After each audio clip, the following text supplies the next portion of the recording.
Hi, it's Dave T here, and in this short video I'm hopefully going to tell you everything you need to know about visiting Bognor Regis. Located on the south coast of England, Bognor Regis was developed first by Sir Richard Hotham in the late 18th century, and he did actually try to name the town after himself, but it never caught on, so it stuck as Bognor. And then subsequently, when King George V in 1929 convalesced here after lung problems, it actually gained a Regis suffix. If you want to know more about Bognor Regis, then you can find out in the Bognor Regis Museum, but sadly it's actually closed at the moment after or during some major refurbishment. Hopefully it'll be open soon, and you can check out the virtual tour of the museum at the moment if you want to find more about the history of Bognor. So I'm going to start off by talking about Bognor Regis Pier, which is actually more or less at the centre of from the beach perspective of Bognor, and it's just slightly west of the town centre down the coast. The pier was designed by Sir Charles Fox and J.W. Wilson, and it first opened in 1865. Now originally it was 305 metres long, but after several fires in the 70s it was actually shortened, and it's now just over 107 metres long. And if you're wondering what that noise is in the background, I'm sitting on the pier right now, and that's the structure taking a bit of a clout from the sea, and you can see why piers are such endangered species, because of the constant wear and tear of the sea. And sadly the pier, like many piers around the UK coastline, are gradually getting shorter and shorter or being demolished, and so far it's just kind of hanging in there, but almost a third or just under a third of the length of what it was originally designed at. On the pier there is an amusement arcade, a nightclub, and a cafe or a chip shop, and a few other bits and pieces like that. But other than that, it's mainly at this end of the pier. I believe you can fish from here. I'll check and put in the markup below in terms of permit requirements. But at the moment the tide is just coming in, and the pier is only, I would say, about sort of 20 or 30 metres out past where the water is now, just coming in from low tide. So if you're coming to Bognor, one of the things you're probably going to want to do is go to the beach. After all, it is a seaside resort. There are actually quite a few different beaches stretching out from them, and I'm just going to really cover the beaches that are closest to the town centre, stretching out a little way either side. The beaches either side of the pier are known as the east and west beaches, because one's on the east side and one's on the west side. The East Beach is about 300 metres or so long, and it's the most popular basically because it's the closest to the town centre. The top portion of the beach is shingle with sand exposed as the tide goes out. There's some car parking along the front, as well as car parks nearby in the town centre, of course. And there are also shower stands, various forms of refreshment in terms of fish and chip shops and little cafes and stuff like that. There are toilets at various points along the beach, and those include disabled facilities. It's monitored by lifeguards, supposedly every day from kind of like May till September, from 10 till 6 o'clock.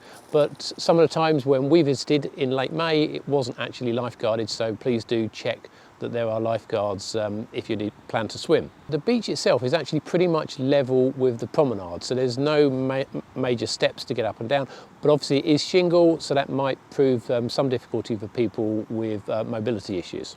On the other side of the pier is the West Beach, and that is slightly less popular purely because it's further away from the town centre, and it does have, because of that, reduced facilities. There is a cafe, a refreshment stand along the beach, and there is road parking nearby. The nearest toilets that we found are opposite the pier or further down at the far end of the Marine Park Gardens. Further out past the end of West Beach is Oldwick Beach, which is actually much quieter and with wide open stretches of shingle beach along the shoreline. There's a cafe actually on the beach at Oldwick Beach, the Marine Park Gardens, and also there's another cafe just the other side of the road. There's off-road parking, and also you can find toilets at West Park.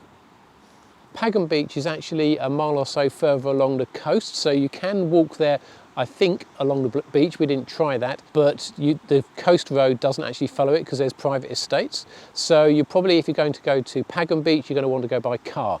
When we went, there was free car parking, and it's actually very small kind of resort. There's a few amusement arcades, there's a cafe and a few shops selling ice creams and the usual sort of beach type stuff. But other than that, it was kind of like much less populated. There is a yacht club there, so there was a fair bit of activity when we were there on the beach with pulling in yachts and putting small sailing dinghies out to sea and stuff like that. But it's a much more kind of like natural, expansive beach. So if you want a bit more peace and quiet, then that would be worth a trek out there. But other than that, the beaches of Bognor Regis, they're not your typical sandy beaches, they are shingle. So if you want to build any sandcastles, you're going to have to wait until low tide. And at that point you can get access to sand, but obviously the sea will come in and destroy any creations that you make in terms of sandcastles and so on. But other than that, it's very nice, and while we were here in late May, early June, actually very quiet, but that's probably just about still in the off season. There are several parks in Bognor Regis, but the main ones of these are Nrthrn Park, where I am now, and the Marine Park Gardens. Nrthrn Park is by far the largest and most established of the parks in Bognor Regis. And apart from some extensive woodlands and pathways and gardens, there is also a miniature railway which runs round inside that you can pay to go on during the main season. There's also an adventure golf course and a miniature boating pond, though apparently the miniature boating pond isn't always open, so don't rely on that being open apart from in high season when there are staff available. There's a fairly sizable cafe that does food and drinks, and a large play area for the children. And also, interestingly, there's some large wooden sculptures scattered around the park of Alice in Wonderland characters. So if you've got children and they're into Alice in Wonderland, then you can take them round and find those, and they are quite impressive sculptures. The Marine Park is along the Promenade west of the pier and just at the start of Oldwick Beach. At the eastern end of the car park there is a pitch and putt golf course. The western end has some pleasant gardens, shelters and an ornamental pond and fountain. On our second day at Bognor, we jumped on our bikes and with a GoPro on the handlebar rode the entire length of the promenade from Oldwick to Middleton-on-Sea. Stretching out just under a mile to the west of the pier and almost 2 miles to the east, the promenade is 2 3/4 miles long and a prominent feature of the resort. The initial stretch runs along the west beach all the way up to the pier. The prom is open to walkers and all types of self-propelled wheeled vehicles, but it's worth remembering that walkers have priority and it gets more congested in the stretches closest to the pier. Once you get past the pier, then you are alongside the east beach.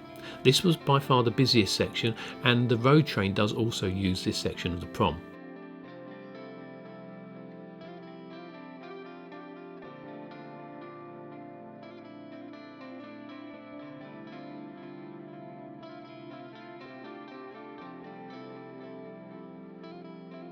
Just past the halfway section of this, you will pass Butlins Resort and you can see the big top star roofs of some of the resort complex.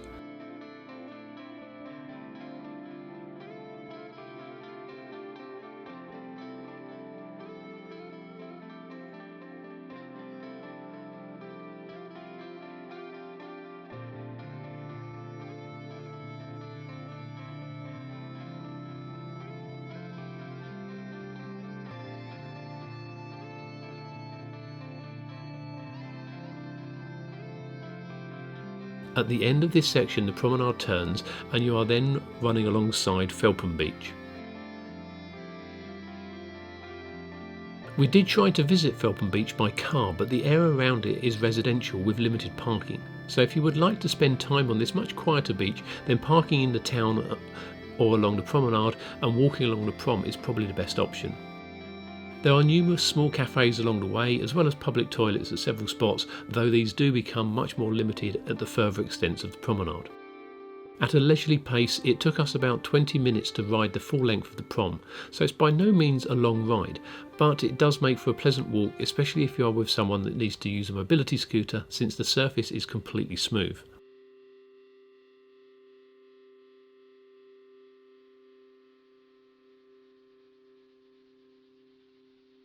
At the end of the prom, the coastal path does continue further, but it's unpaved.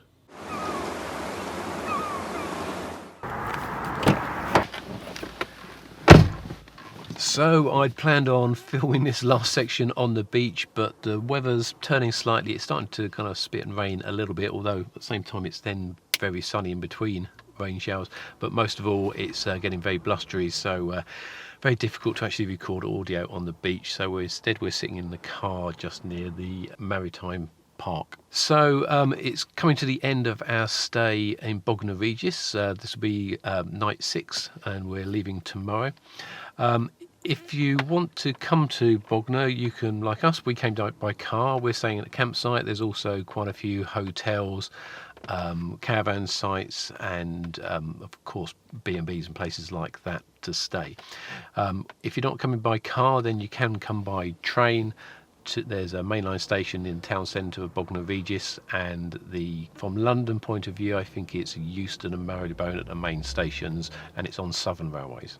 In terms of other things to do in Bognor, which I haven't covered, the actual town centre, it's a pleasant enough town centre, but pretty typical of most UK town centres. So all your usual kind of shops and so on there that you'd find in most towns. And that's, as I say, very close to the beach. So if you do need to do a bit of shopping and you're going on the beach, then it's literally a couple of minutes walk away. There is also, of course, the Butlins Resort, which actually came to Bognor Regis in the 1960s, the very early 1960s, and you can get day tickets to go there. So if that's your thing and you'd like to go and see shows and use some of the other amusements and stuff that they have in Butlins, then you can get a day ticket, and the prices that I saw ranged anything from 17 quid almost up to about 30 quid thereabouts per an adult, depending on the season and the day of the week. So other than that, it's been a really enjoyable stay at Bognor Regis, and it's been nice to kind of explore around some lovely beaches. It is just the very tail end of May, beginning of June, just before the Jubilee weekend, and because of that it's quieter than normal, because this is just about still in the off season, so there are some things not opened up yet. We did have to look around to find a decent fish and chip shop, and I think it was I'll put it in the caption, I think it's Royal Oak, which is a little bit away, but more of a local chip shop, and they did do a very nice fish and chips, which we ate on the beach earlier. But other than that, various things are kind of like only part open at the moment, but that will soon change as the Jubilee weekend and then heading into the high season. But it is worth considering coming down here in the off season, because it's very nice and it's much quieter if that's what you prefer. So I hope you found this video helpful and interesting, and if you did, then please do hit that like button, and if you're interested in seeing other videos that I make, then please do consider subscribing to my channel. But most of all, thanks for watching.